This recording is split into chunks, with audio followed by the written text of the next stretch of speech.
Assalamualaikum warahmatullahi wabarakatuh. Waalaikumsalam warahmatullahi wabarakatuh. Halo semua dan selamat datang di Pocali, yaitu podcast bincang literasi perpustakaan UMSU. Nah, perkenalkan nama saya Nur Hidayah. Saya selaku moderator pada episode kali ini.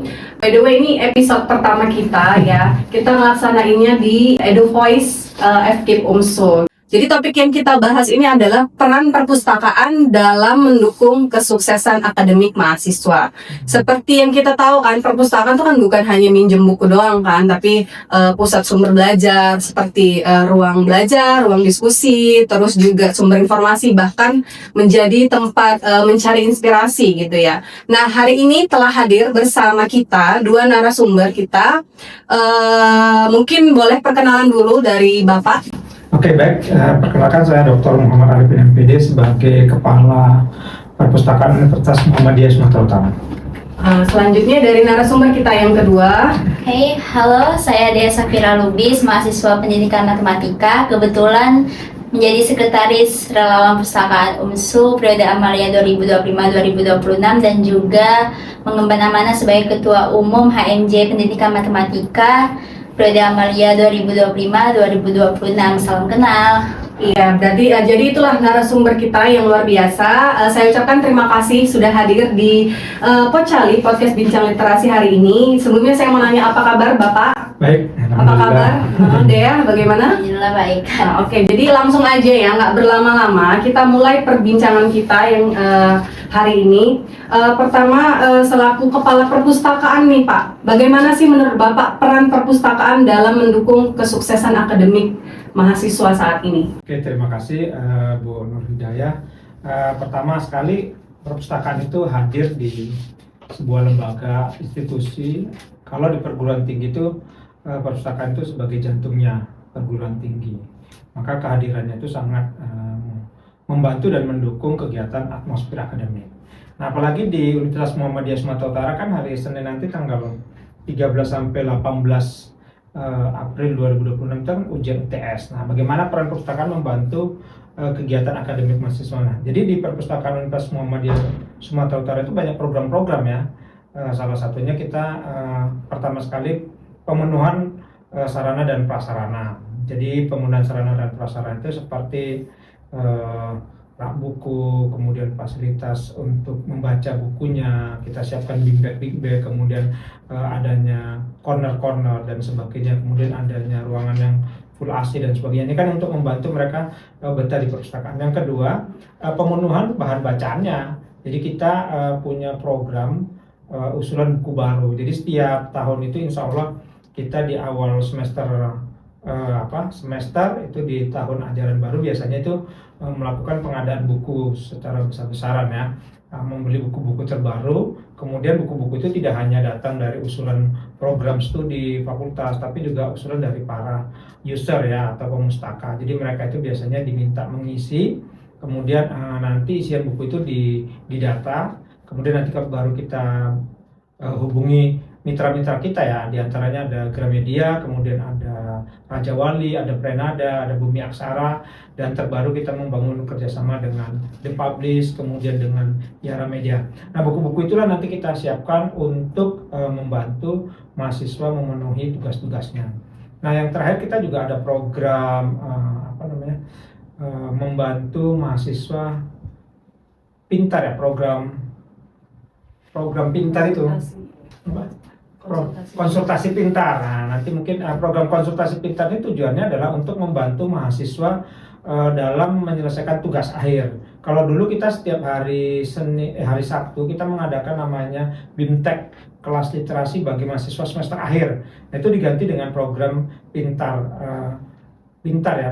membantu mahasiswa agar mahasiswa itu bisa ketika ingin bertanya tentang metode penelitian dia bisa bertanya dengan pustakawan, kemudian ketika menanya referensi dia bisa bertanya dengan pustakawan, kemudian bisa mencari referensi juga bisa bertanya. Nah, ini program-program ini yang kita hadirkan. Kemudian yang terakhir kita mengucapkan terima kasih kepada Universitas Muhammadiyah Sumatera Utara yang sudah berlangganan jurnal-jurnal berreputasi internasional seperti Sainderex kemarin.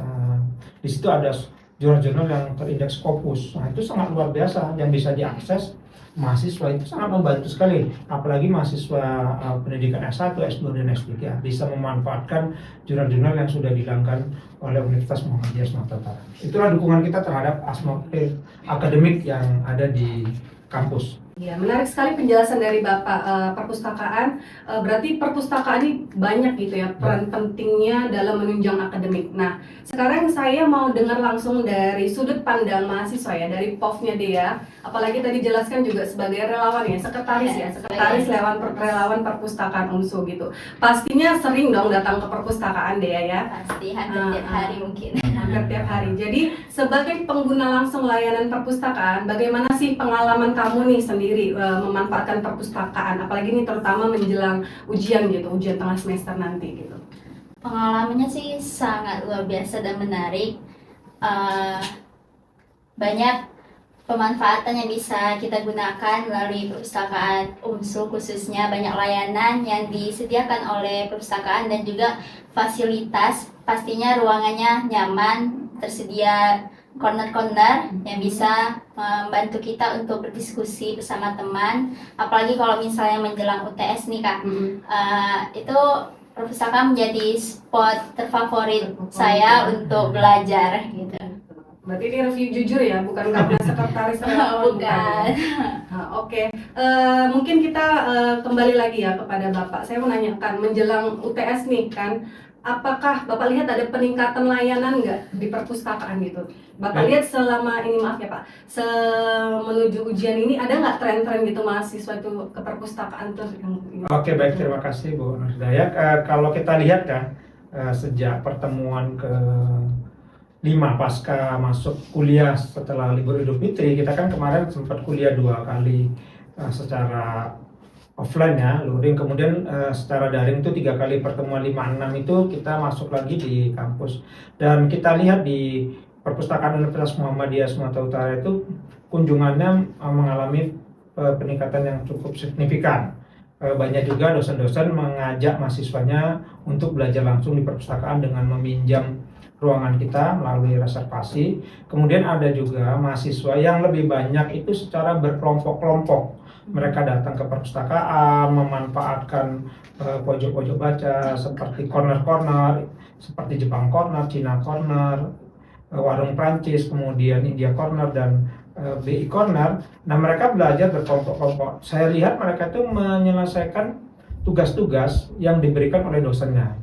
Sebelum, biasanya kan dosen-dosen ini memberikan tugas dikumpul pas ketika UTS atau sebelum UTS. Nah, itu ada, karena kalau kita kurikulum OB itu ada beberapa tugas individu, kemudian tugas mandiri ya, kemudian tugas kelompok dan sebagainya, yang membuat mahasiswa ini rajin ke perpustakaan. Dan kita juga mengucapkan terima kasih nih, selain menjelang UTS ini juga menjelang penutupan pendaftaran wisuda periode pertama, itu di tanggal 16 pendaftarannya, 18 ujiannya, itu mahasiswa di Fakultas Hukum itu juga banyak datang ke perpus karena ingin meminjam buku dan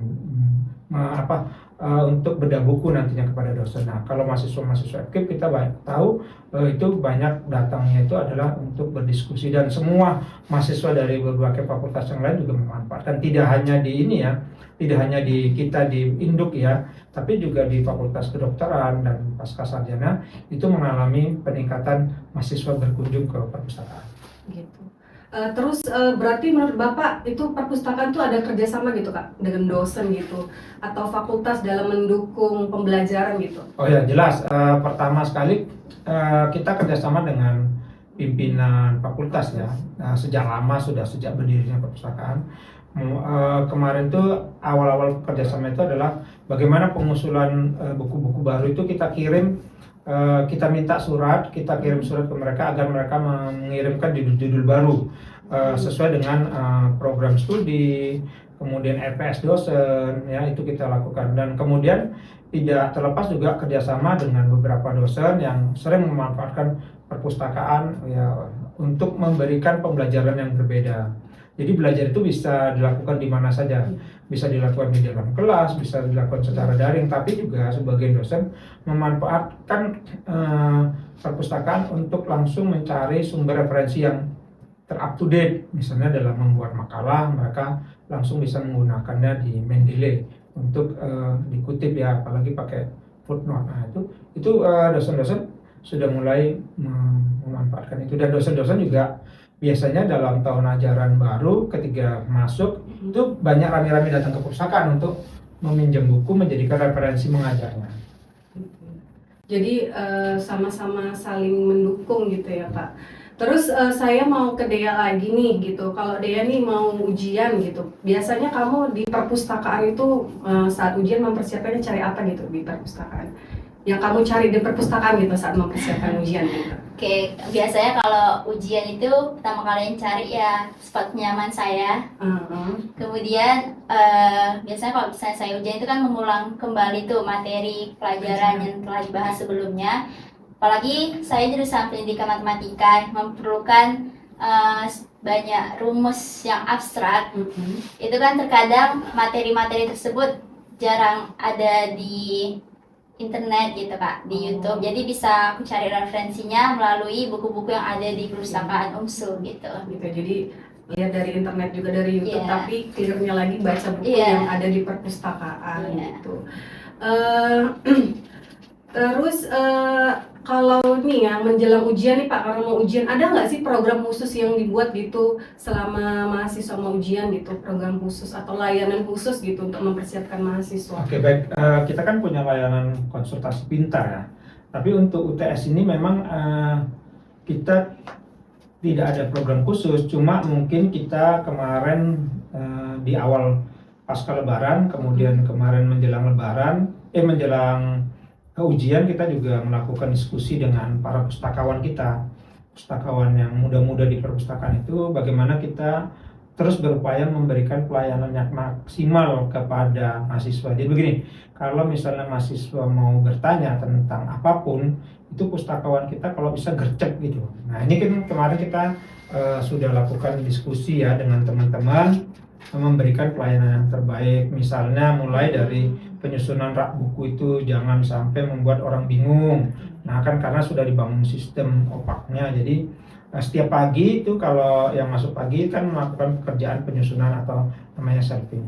Kemudian sore juga kita himbau untuk terus melakukan shelving, sehingga setiap hari itu buku-buku di perpustakaan itu terus rapi. Nah ini kan salah satu mendukung. Nah kemudian kita juga sangat terima kasih kepada tim pustakawan kita yang gercep, misalnya Pak ini raknya di mana. Nah itu teman-teman pustakawan kita yang muda-muda dan siapapun itu langsung memberikan dan mengantar ke raknya. Nah ini kan sangat membantu mahasiswa ketika mahasiswa akan mulai diskusi, kemudian atau mengerjakan soal yang dibutuhkan untuk menjawabkan soal-soal yang diberikan dosen. Jadi ada ininya ya, bantuannya gitu ya. Memang nggak ada program khususnya ya Pak Ya. ya. Tapi itulah bentuk perpustakaan dalam membantu mahasiswa ketika menghadapi ujian nanti. Nah, sepengalaman Dea nih gitu kan, ketika kesulitan gitu mencari informasi di perpustakaan. Tadi kan Pak Arifin bilang pustakawannya, perpustakaan itu selalu gercep gitu kan. Sepengalaman kamu pernah nggak mendapatkan bantuan dari pustakawan? Seperti apa gitu pengalaman Dea? Ada ininya nggak? Pengalaman Tentu. baiknya gimana atau buruknya mungkin sebagai evaluasi gitu. Oke Kak, tentu pernah ya Kak mendapat bantuan dari pustakawan, apalagi itu pada saat belum join Relpus. Itu kan masih maba, jadi belum tahu. Belum tahu Apalagi masuk ya. perpus ini gimana masuknya gitu, rupanya disuruh cekin dulu gitu, tunjukkan KTM-nya kan Kak. Nah, itu kan saya masuk Relpus tuh pas semester 4. Jadi sebelum masuk Relpus itu pastinya banyak kebingungan, apalagi pada saat mencari buku yang ingin kita pinjam gitu. Bagaimana sih cara mencari bukunya di rak-rak mana? Karena itu kan banyak ya Kak. Iya. Nah, ternyata itu saya tanya sama pustakawannya, diarahkan menggunakan opak. Dan di situ ada nomor panggilnya. Nah, setiap raknya itu ada urutan nomor panggilnya yang sesuai dengan klasifikasi bukunya. Jadi, sangat membantu pemustaka untuk mencari bukunya. mungkin dari pengalaman itu jadi membuat Dea tertarik gitu ya, bagaimana sih perpustakaan gitu kan. Iya. Soalnya kan bukunya banyak nih kan, dengan pengalaman itu dari kesulitan yang kemarin mencari buku, tanya pustakawan, akhirnya mungkin tertarik belajar tentang perpustakaan walaupun jurusannya pendidikan matematika gitu kan. Makanya sekarang jadi sekretaris relawan perpustakaan. Iya. Nah, untuk Dea sendiri ini kan sumber informasi ini kan banyak ya sekarang, apalagi kan untuk perpustakaan ini kan dia ada koleksi fisik juga. Dea tuh sering memanfaatkan koleksi fisik atau koleksi digital nih di era yang sekarang ini gitu. Kalau dari saya pribadi nih Kak, jujur lebih suka yang koleksi fisik. Fisik. Karena kalau buku itu kan ada ciri khas baunya gitu kan. Terus memang lebih suka baca buku itu langsung gitu daripada digital, karena kan digital itu terbatas, kita bisa membacanya karena juga agak sensitif kan caranya. Iya.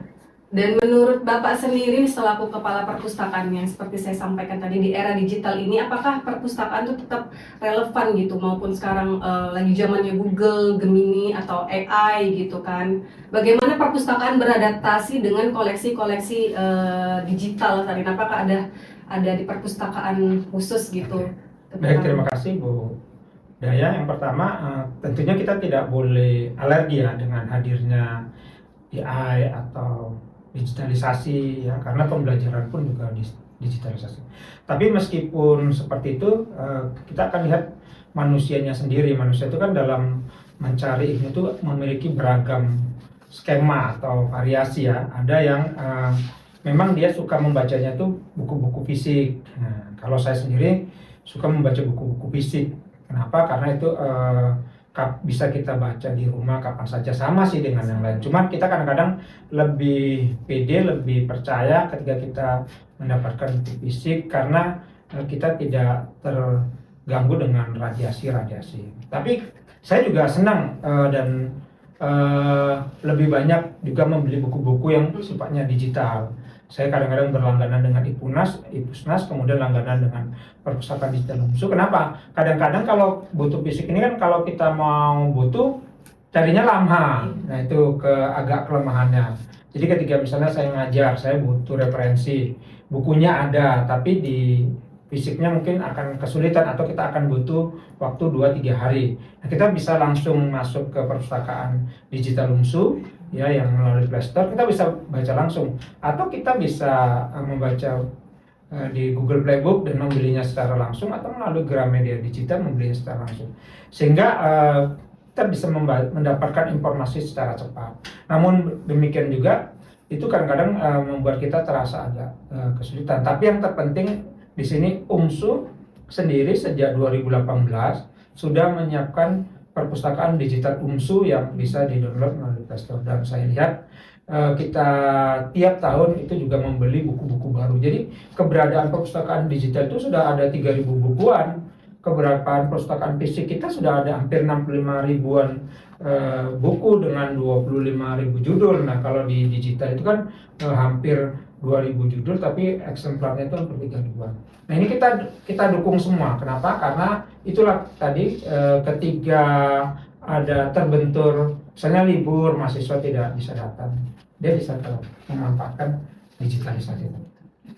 Nah itu kan dia dalam bentuk aplikasi ya Pak, perpustakaan digital. Ada nggak di perpustakaan program nanti akan membuat kayak ruangan digital khusus gitu kan, seperti yang di perpustakaan luar negeri gitu kan. Jadi namanya perpustakaan hybrid gitu. Jadi selain ada koleksi fisik, mereka menyediakan kayak smart touch gitu ya, LED itu untuk menyediakan langsung buku-bukunya. Jadi mereka itu langsung ke perpustakaan bisa search gitu. Oke, baik. Kalau di perpustakaan kita itu kan kemarin kita dapat terima kasih kepada UMSU yang sudah menyiapkan sistem touchscreen ya untuk digitalisasi untuk mencari buku. Itu kita siapkan 3 di perpustakaan Indo, 1 di pojok baca di Fakultas Ekonomi, kemudian 1 lagi di Pasca dan di FK. Nah itu sangat membantu ya mahasiswa dalam mencari sumber-sumber. Nah kemudian kita juga menyiapkan ya, di perpustakaan kita itu juga menyiapkan namanya ruang digital. Ruang digital itu alhamdulillah sekarang ini sudah masuk 10 komputer baru yang bisa dengan spek yang tinggi bisa dimanfaatkan. Jadi mahasiswa itu yang tidak punya laptop notebook, itu bisa datang langsung mengerjakan skripsi tugas-tugasnya melalui ruangan digital kita yang memang sudah kita siapkan. Itu. Gitu. Oke, jadi tadi bahas koleksi fisik dan digital. Bagi teman-teman sekalian, ini kalian boleh ada kolom komentar nggak ya? Di kolom komentar coba kamu sering baca, lebih seneng mana, koleksi fisik atau koleksi digital gitu kan? Kayak seperti yang kita tahu kan sekarang kan banyak ya jurnal-jurnal yang bisa diakses ya, open search gitu. Perpustakaan UMSU sendiri bagaimana Pak? Selain perpustakaan digital nih gitu, yang koleksi e-book gitu. Baik, kita juga sudah menyiapkan ini ya, koleksi untuk jurnal ya. Dan dukungan ini sangat luar biasa oleh Pak Rektor, ya, pimpinan universitas, bahwa UMSU sudah berlangganan dengan jurnal berreputasi internasional Saints itu ya. Di situ ada banyak sekali jurnal-jurnal Scopus ya, WOS dan sebagainya yang bisa diakses mahasiswa. Jadi kalau mahasiswa masuk di perpustakaan itu ada rolling banner yang besar yang kita siapkan oleh vendornya, itu bisa langsung di barcode. Nah di situ kita bisa lihat. Jadi kalau ada sekalian ingin mengerjakan tugas-tugas dengan referensi jurnal berreputasi internasional sudah disiapkan. Itu bisa diakses di mana saja. Ya. Itu nanti kalau misalnya kita butuh itu password atau akunnya? Ya sudah, nanti kita mungkin bisa berkunjung atau bisa bertanya ya di web kita itu kan ada model bertanya melalui WA langsung. Nanti mungkin bisa bertanya kepada pustakawan kita yang menghandle itu. Sejauh ini ada nggak kayak user education-nya gitu tentang Saints ini kan? Karena kan mungkin ada yang belum tahu juga kan mahasiswa, apalagi kan dosen-dosen kan perlu ya Saints itu, jurnal-jurnal seperti itu. Mungkin selain Saints ini kan kemarin kita sudah berlangganan EBSCO, Frequest ya kan. Kemarin kita juga melakukan pelatihan-pelatihan ya. Kemudian kalau yang ini mungkin nanti melalui konsultasi pintar itu kita bisa membuat ini ya, tapi user education itu sudah sering kita lakukan ya, seperti untuk mahasiswa baru kita itu per fakultas kita lakukan user education. Kemudian untuk program mungkin akan lebih kita tingkatkan adalah untuk program pasca dan doktoral, sehingga nanti mahasiswa dapat memanfaatkan itu. Kalau Dea sendiri nih sebagai sekretaris relawan perpus, selain tadi kan sukanya koleksi fisik ya, pernah nggak memanfaatkan yang seperti Pak Arifin bilang perpustakaan digital atau mungkin e-book dari Saints Direct ini, tahu kan? Kalau perpustakaan digital pernah, ada aplikasinya juga kan Kak, pernah minjam gitu dari perpustakaan digitalnya. Cuman terkadang aja minjem dari perpustakaan digital. Karena juga saya selain baca buku untuk materi, kadang juga mampir ke BI Corner yang menyediakan banyak buku novel gitu. Kalau digitalnya kan juga jarang ada, jadi lebih suka langsung gitu nyari bukunya. Tapi kalau digital pasti pernah digunakan gitu. Kalau untuk jurnal,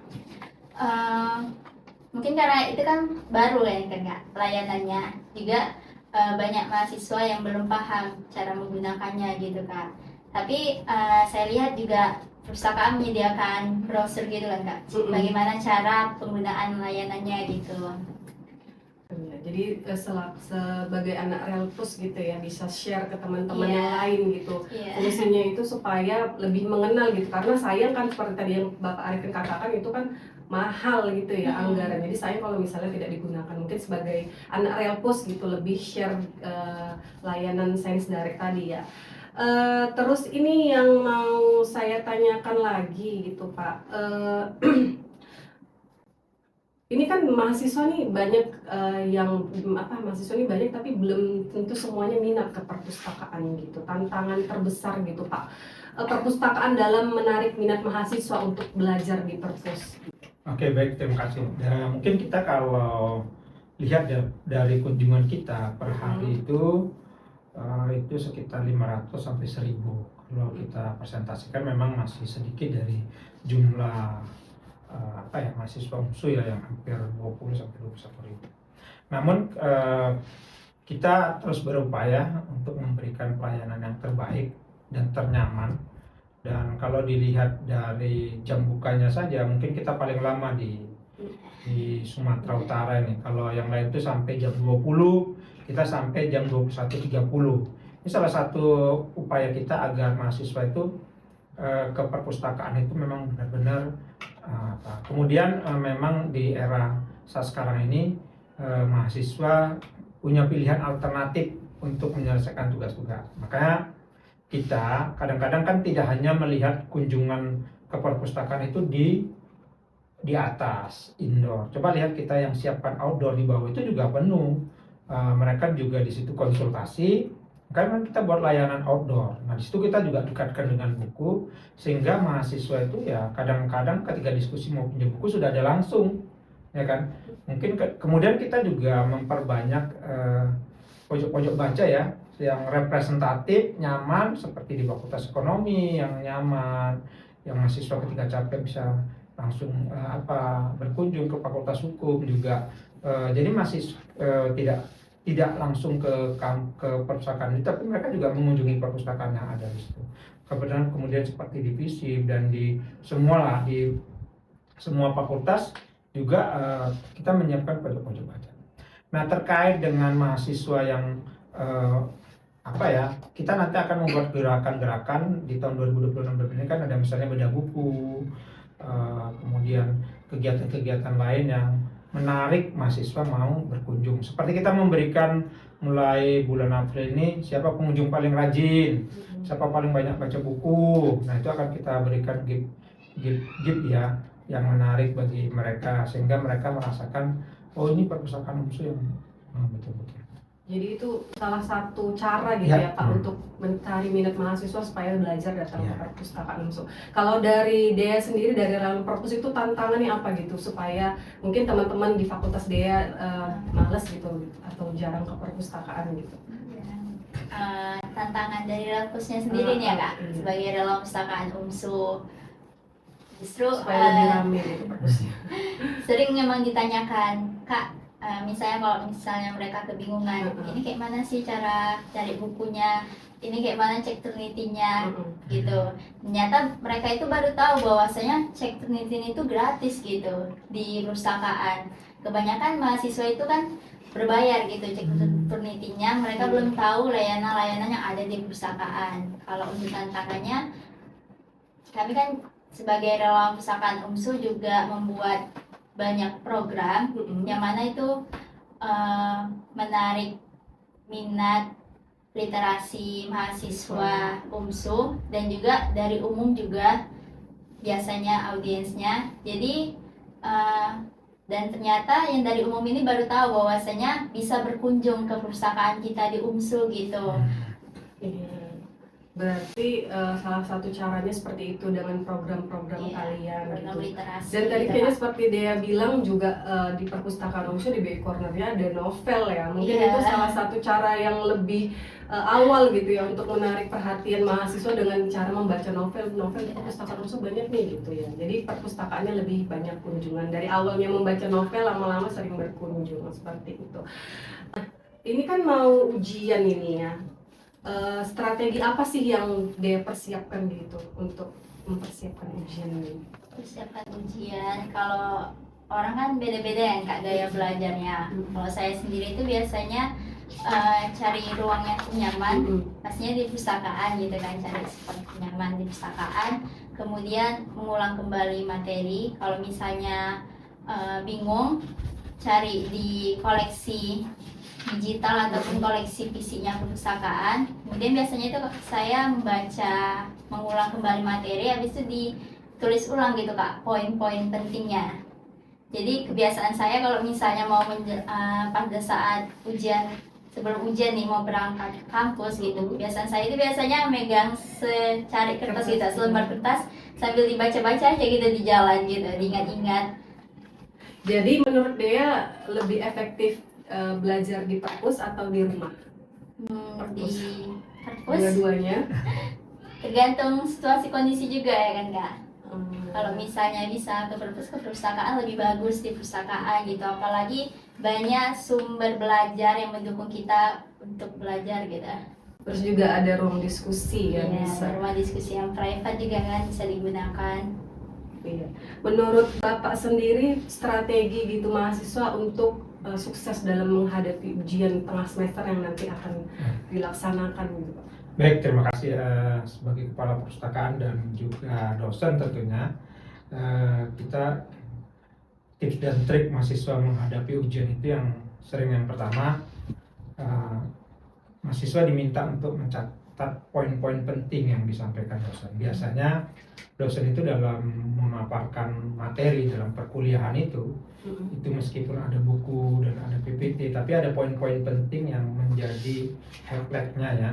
Nah itu mahasiswa harus mencatat. Yang kedua, mahasiswa harus melakukan konstruk ilmu pengetahuan. Jadi gini, ketika kita kuliah itu kan biasanya kita dapat materi. Terus materi itu untuk bisa dipahami, menurut kita itu harus dikonstruk sendiri. Itu namanya teori belajar konstruktivisme. Jadi teori belajar konstruktivisme itu derajat paling tingginya itu adalah memahami. Jadi buat catatan-catatan sendiri seperti peta konsep, kemudian catatan-catatan berwarna-warni di catatan kita, hal-hal yang penting itu menjadi sesuatu yang sangat menarik, dan itu biasanya mereka lebih mudah memahaminya dibandingkan hanya membaca yang sifatnya sama semua itu per halaman. Tapi ketika ada poin-poin penting seperti diagram, seperti ada konsep-konsep, itu akan lebih memahami. Terakhir, agar kita sukses dalam ujian itu dalam niat di dalam hati. Ya, sering saya jelaskan bahwa dalam ujian itu ini hanya untuk mengukur kemampuan kita selama belajar 7 kali pertemuan. Jangan ngopek. Karena kita diawasi, tidak hanya diawasi oleh dosen kita, juga oleh Allah Subhanahu wa Ta'ala. Nah, itu yang perlu saya sampaikan kepada mahasiswa, karena dengan sifat jujur itu akan membawa perubahan yang sangat berarti. Jadi saya sudah mulai katakan isilah sesuai dengan kemampuan, tapi ketika itu belajarlah, ikhtiarlah terlebih dahulu, sehingga ketika kita sudah berikhtiar, hasilnya kita serahkan kepada Allah Subhanahu wa Ta'ala. Itu mungkin. Terus yang mau saya tanyakan juga nih, kalau misalnya ada satu layanan baru yang mau dibuka, kira-kira ada nggak tambahan layanan baru apa gitu yang paling dibutuhkan mahasiswa gitu? Kalau di kita harus need analisis ya. Mungkin dalam waktu dekat kita akan buat survei dulu. Survei ke mahasiswa, apa sih kebutuhan baik mahasiswa S1, S2, kita coba survei 50 orang. Apa sih kebutuhan yang paling mendasar yang ingin mahasiswa inginkan dan bisa kita wujudkan di perpustakaan. Setelah itu dapat jawabannya, kita nanti akan atau cari inspirasi gitu Pak dari perpustakaan lain gitu kan sering berkunjung, layanan apa sih yang cocok gitu untuk ditambahkan ke perpustakaan. Menurut Dea nih sebagai pengguna perpustakaan, kalau ada layanan baru di perpustakaan, pengennya tuh ada layanan apa gitu kira-kira gitu, atau mungkin pernah ke perpustakaan mana gitu, di perpustakaan tuh kok nggak ada ya layanan ini gitu, apa kira-kira? Layanan apa ya? Mungkin ada nih Kak, mungkin bisa perpustakaan membuat layanan pengingat untuk pemustaka, bahwasanya bukunya itu sudah lewat tenggat gitu. Kebanyakan mahasiswa itu kebiasaannya, bahkan karena udah lama nih, udahlah nanti aja terakhir numpuk tagihannya kan. Iya, layanan notifikasi. Notifikasi gitu Kak. Dari Bapak sendiri ada nggak program kerja yang ke arah situ gitu Pak? Sepertinya sudah dibahas kemarin di KP Sawah atau apa? Di rapat ya. Di rapat kerja ya. Pasti ada kalau di Fakultas Hukum itu ada pengingat. Mungkin ini kan akan kita intensifkan ya, sehingga program ini menjadi program andalan di 2020.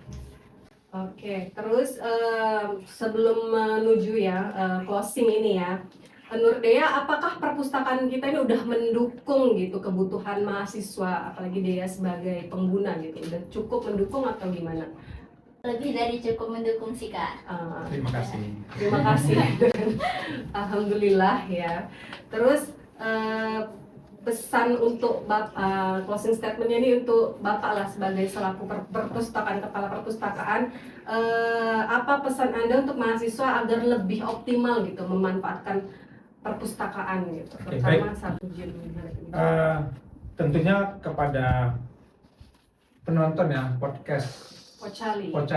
podcast Bincang Literasi. Pesan saya, keunggulan dalam diri seseorang itu hanya kita yang tahu. Maka investasi dalam intelektual itu penting. Saya berharap mahasiswa mulai untuk belajar dengan sungguh-sungguh sehingga dia memiliki ilmu pengetahuan yang sangat baik. Dalam ilmu pengetahuannya, mahasiswa harus belajar mulai memanage, namanya knowledge management. Di knowledge management itu ada dua, tacit knowledge dan explicit knowledge. Supaya kita unggul dan kompetitif, kita harus menguasai tacit knowledge. Tacit knowledge itu hanya kita yang tahu. Tapi ketika kita yang tahu, kita harus belajar apa keunggulan kita. Untuk bisa kita unggul, kita harus belajar membaca buku, banyak membaca buku, karena dari buku itu kita banyak tahu referensi, menyisihkan uang untuk membeli buku. Karena buku ini ketika kita baca, itu kita mendapatkan arahan, penjelasan, bahkan pedoman-pedoman untuk hidup lebih baik. Mungkin itu saja. Ya, dan untuk Dea sendiri tips singkat aja deh, tadi kan strategi ini tips singkat untuk teman-teman yang sedang mempersiapkan ujian tengah semester. Tips singkat nih Kak. Iya. Pertama, kupas balik materi pelajaran yang telah dibahas sebelumnya, kemudian manfaatkan layanan dan juga fasilitas perpustakaan semaksimal mungkin untuk memenuhi kebutuhan belajar kamu. Kemudian terakhir, jangan sungkan untuk bertanya ke pustakawan apabila kamu kesulitan untuk mencari sumber belajar yang kamu inginkan. Terus yang terakhir nih, satu kata atau pesan untuk perpustakaan UNSU saat ini dari Bapak dan dari Dea sendiri. Dari Bapak dulu nih. Atau ya dari Bapak dulu lah, satu kata atau pesan gitu untuk perpustakaan UNSU saat ini. Maju dan berkelanjutan. Oke, mantap. Ya satu kata, nggak apa-apa deh. Apa ya Kak? Inovatif mungkin. Oke. Inovatif, oke. Mungkin sampai ini aja ya bincang Pocali kita. Saya ucapkan terima kasih kepada Bapak Dr. Muhammad Arifin MPD selaku Kepala Perpustakaan, dan terima kasih juga buat Dea untuk dapat meluangkan waktunya ya. Tentunya banyak insight yang sangat bermanfaat ya dari penjelasan pemaparan kita pada hari ini, dan menambah wawasan juga bagi yang kalian nih yang nonton mungkin belum tahu ya tentang layanan-layanan yang ada di perpustakaan. Tadi udah dijelasin banyak banget sama Bapak Arifin itu. Jadi jangan sungkan untuk ke perpustakaan, manfaatkan apa yang ada di perpustakaan gitu. Dan pokoknya jangan lupa memanfaatkan perpustakaan sebagai sumber belajar terbaik kalian, apalagi nih menjelang masa-masa beberapa hari lagi mendekati ujian tengah semester. Untuk itu saya Nur Hidayah selaku moderator pamit mohon undur diri. Sampai jumpa di Pocali podcast Bincang Literasi berikutnya. Assalamualaikum warahmatullahi wabarakatuh. Waalaikumsalam. Waalaikumsalam.